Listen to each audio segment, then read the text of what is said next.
Bismillahirrahmanirrahim.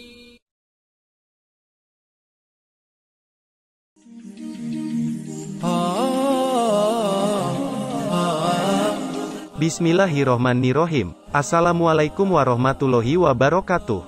Alasan Allah menciptakan hewan-hewan yang berbahaya.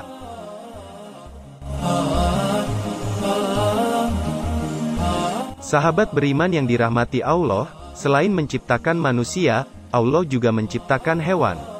Manusia dan hewan hidup berdampingan di muka bumi ini, bahkan ada sebagian hewan ciptaannya yang bisa dijadikan peliharaan oleh manusia.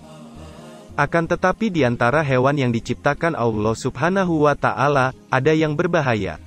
Hewan berbahaya itu seperti buaya, harimau dan ular.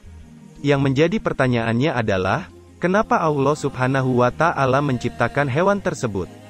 Apakah ada tujuan di balik diciptakan hewan buas tersebut? Sebenarnya, hadirnya hewan buas yang berbahaya adalah bentuk dari kekuasaan Allah itu sendiri. Segala sesuatu diciptakan begitu sempurna dan teratur. Rantai makanan makhluk hidup diatur sedemikian rupa sehingga tidak ada makhluk ciptaan Allah Subhanahu wa Ta'ala yang tidak mendapatkan rezeki. Sebagaimana yang dijelaskan dalam firman Allah Subhanahu wa Ta'ala di dalam Al-Quran Surah Hud ayat ke-6, dan tidak satu pun makhluk bergerak di bumi melainkan dijamin Allah rezekinya.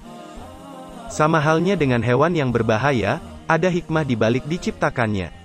Allah Subhanahu wa Ta'ala menciptakan hewan berbahaya sebagai ujian dan ladang pahala bagi manusia. Bagi orang yang pernah digigit oleh hewan berbahaya lantas bersabar mendapatkan pahala. Hal ini sesuai ketentuan Allah Subhanahu wa Ta'ala, maka tidak seharusnya kita terlalu mengeluhkan sakit gigitan hewan berbahaya. Hewan berbahaya juga disunahkan bagi manusia untuk membunuhnya. Manusia pun mendapat pahala ketika berhasil membunuh hewan tersebut. Hal ini sebagaimana sabda Rasulullah Shallallahu Alaihi Wasallam, tidak boleh ada bahaya dan tidak boleh membahayakan. Hadis riwayat Ibnu Majah.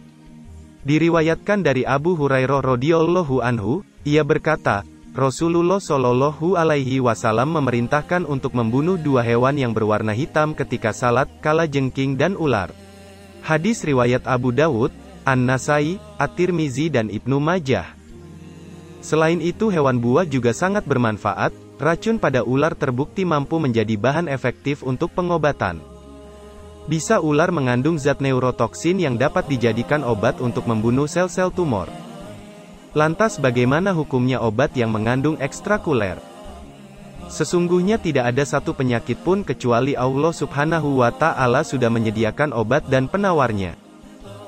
Rasulullah Shallallahu Alaihi Wasallam bersabda, tidaklah Allah Subhanahu wa Ta'ala menurunkan suatu penyakit melainkan telah menurunkan untuknya obat. Hal itu diketahui oleh orang yang mengetahuinya dan tidak diketahui oleh orang yang tidak mengetahuinya. Hadis riwayat Ahmad dan At-Tabrani. Allah Subhanahu wa Ta'ala pun tidak akan menjadikan obat atas penyakit yang diujikan atas hambanya dengan itu yang diharamkannya. Allah Subhanahu wa Ta'ala berfirman dalam surah Al-Maidah ayat 41, dihalalkan bagimu yang baik-baik. Sahabat beriman yang dirahmati Allah, ini merupakan salah satu pelajaran bagi kita agar tidak berprasangka buruk pada hewan berbahaya. Segala ciptaan Allah pasti ada manfaatnya, karena selain untuk menguji keimanan, racun hewan pun dapat digunakan sebagai obat-obatan. Demikian yang saya sampaikan, semoga bermanfaat untuk kita semua. Amin, ya Rabbal Alamin.